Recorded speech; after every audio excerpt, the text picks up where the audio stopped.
Tengan un saludo a todos. Vamos a comenzar entonces con la clase que habíamos planificado acerca de el tema de la evaluación de inteligencia y vamos a ir viendo los contenidos de cómo podemos evaluar el tema de la inteligencia en el niño. Como ya hemos estado hablando anteriormente, vamos a ir viendo en este tema algunas pruebas estructuradas y algunas pruebas no estructuradas.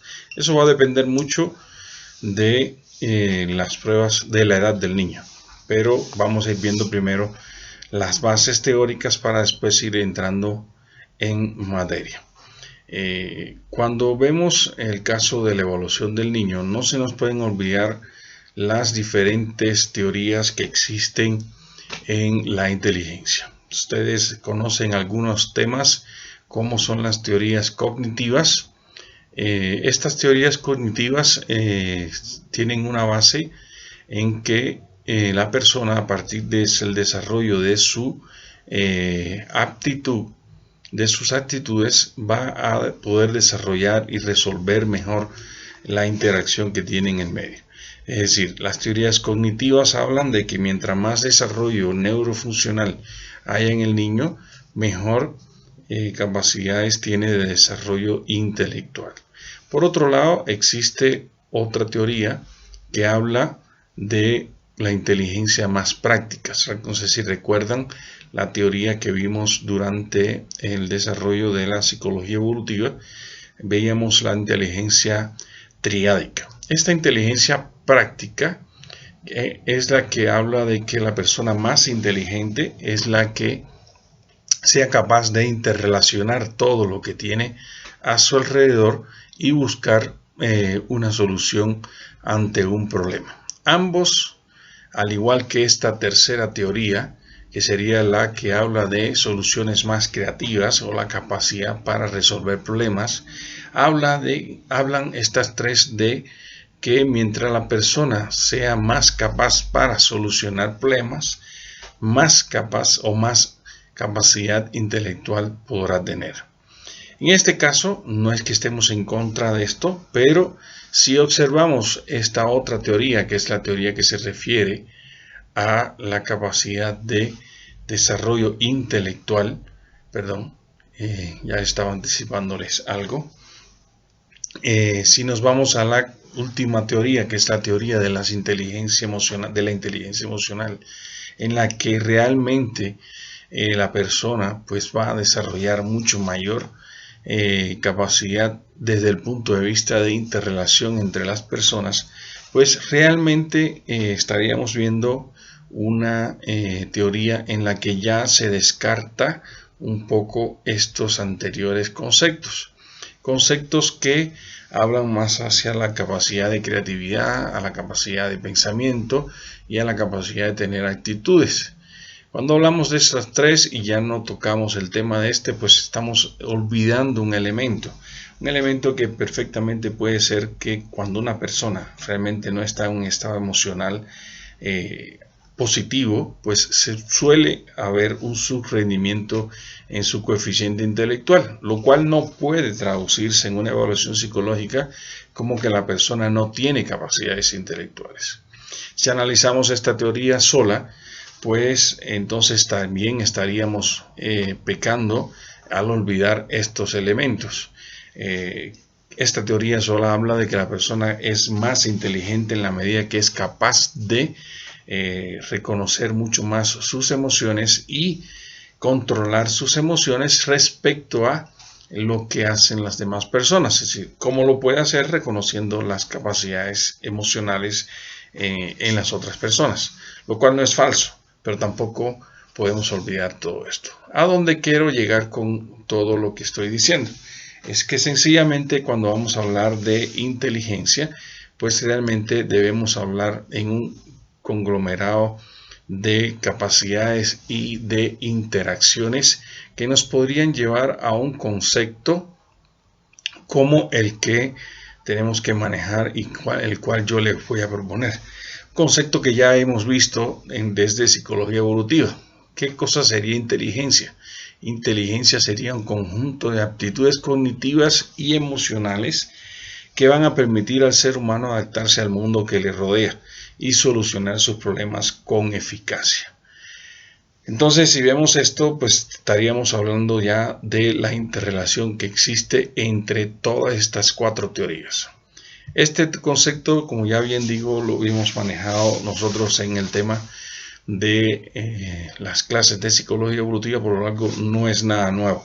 Es decir, en este concepto de inteligencia estamos viendo no solo las capacidades y actitudes cognitivas de memoria, aprendizaje, lenguaje, razonamiento, etcétera, sino también vamos a ver cómo la persona puede controlar sus emociones y eso le va a facilitar no solo el reconocimiento de las suyas, sino el de las demás personas, lo cual va a lograr un desarrollo de lo que se conoce como empatía y al mismo tiempo va a permitir poder mejorar la relación entre las personas, desarrollando habilidades sociales, lo cual le va a permitir entonces adaptarse mejor al mundo que le rodea y por consiguiente poder solucionar mucho mejor sus problemas. A partir de este concepto que tienen que recordar que lo habíamos dado ya en las clases de psicología evolutiva, como vuelvo y les repito, entonces vamos a pasar al tema de cómo vamos a evaluar. Cuando vamos a evaluar realmente, entonces vamos a ver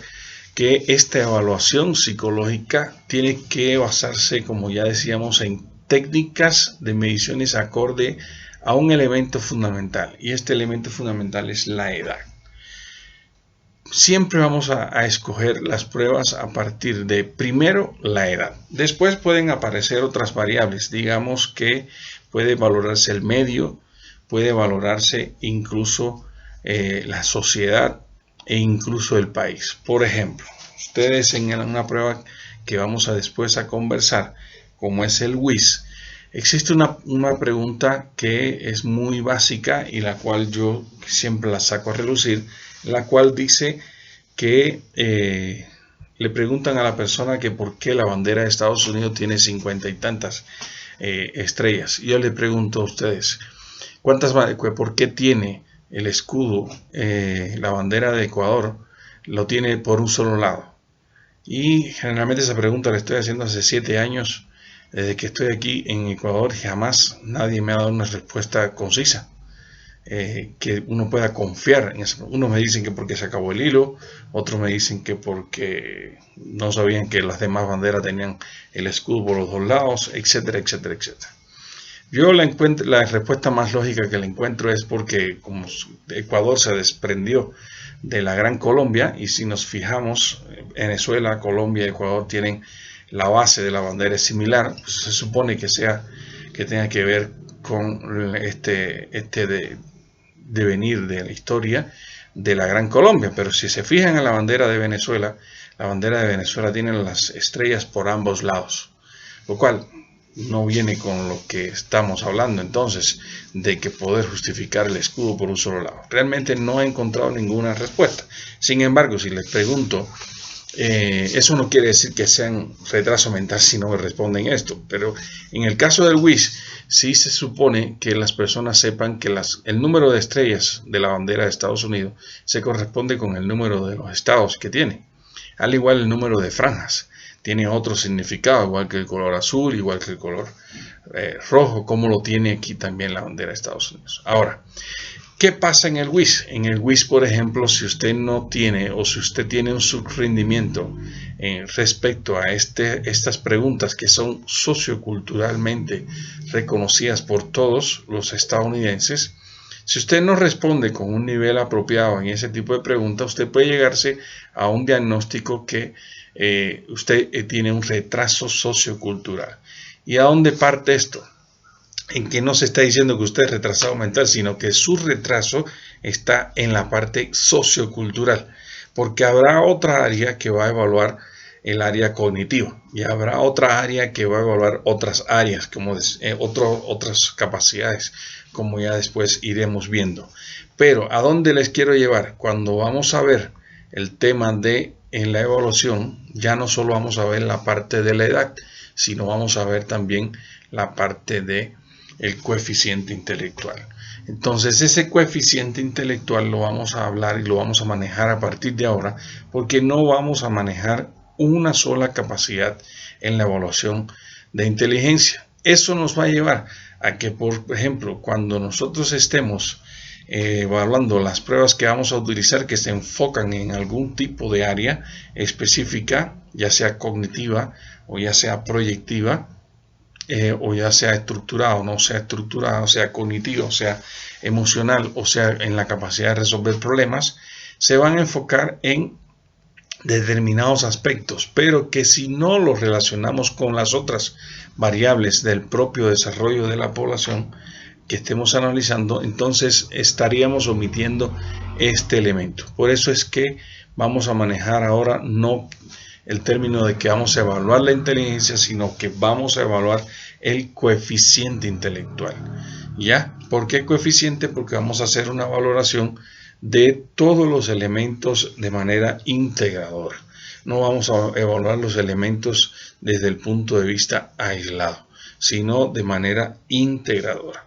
Entonces, esa evaluación integradora la vamos a tomar en cuenta respecto a las características que ya tenemos en una determinada población. Esta comparación que vamos a hacer respecto a una población que ya se ha predeterminado, entonces la vamos a tener que validar respecto a estos elementos, tomando en cuenta que existe una patrón de referencia que es lo que nos va a permitir clasificar los resultados de acuerdo a un percentil, que después van a ver qué cosa es este percentil, y al mismo tiempo vamos a ir viendo que ese percentil lo vamos a correlacionar con una tabla que nos va a decir esa persona qué tipo, qué nivel de desarrollo tiene en el coeficiente intelectual. Una vez así, entonces ya estaríamos listos para ver los elementos que debemos tomar en cuenta antes de evaluar los resultados desde el punto de vista psicométrico respecto al coeficiente intelectual. Cuando vamos a analizar esto, tenemos que tomar en cuenta dos áreas fundamentales. Primero, el niño. Segundo, el entorno donde vamos a hacer esa evaluación. A partir de esos dos criterios, entorno y el niño, tendríamos que ver todos estos elementos. Primero, el tiempo de duración. Las pruebas que escojamos no pueden durar más de 30 minutos en niños de 7 años. Sin embargo, nos vamos a topar con una prerrogativa, que la prueba que vamos a utilizar, una de ellas puede durar hasta 45 minutos. ¿Qué vamos a hacer ahí? Ahí ya cuando estemos en la prueba en específico les voy a explicar cómo manejamos esta interacción y cómo manejamos las pausas de ser necesario. Porque puede ser que la prueba pueda durar 45 minutos y no necesariamente el niño demore los 45 minutos, sino sencillamente el niño puede durar unos 20 minutos, 25 minutos, que es lo que suelen durar en ocasiones. El otro elemento que hay que ver es la maduración mental y afectiva para enfrentar esta situación. Hasta dónde el niño enfrenta esta situación, que le vamos a decir que no es una evaluación siempre, pero que él sabe que lo estamos evaluando. Por eso hay que valorar aquí este aspecto de que el niño siempre debe tener una tónica de un juego. Siempre hay que retarlo, pero de la manera más discreta posible. ¿Ya? Ante una señal de fatiga que tiene estrecha relación con este elemento que estamos viendo acá, de durar un tiempo X determinado, pues tendríamos que hacer pausas programadas en algún momento sin que afecte el rendimiento o la evaluación de la prueba. ¿Ya? Eso hace que puedan utilizarse determinadas conversaciones, determinada introducción de otro tipo de prueba, como pueden ser los dibujos que pueden pertenecer a otra prueba.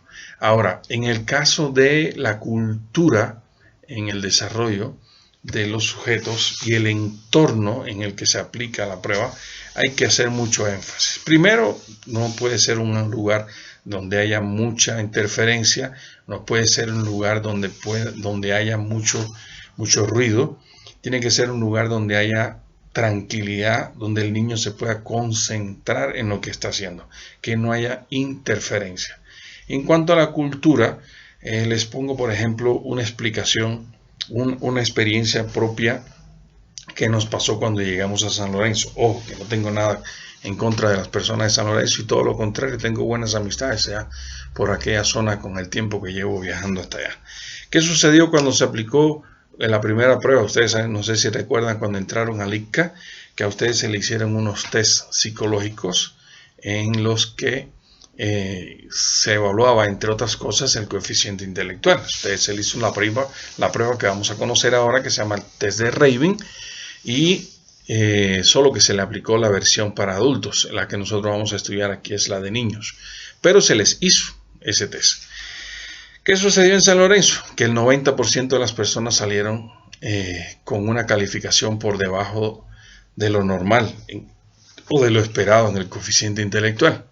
Y el razonamiento lógico que se hizo, bueno, pues ¿qué fue?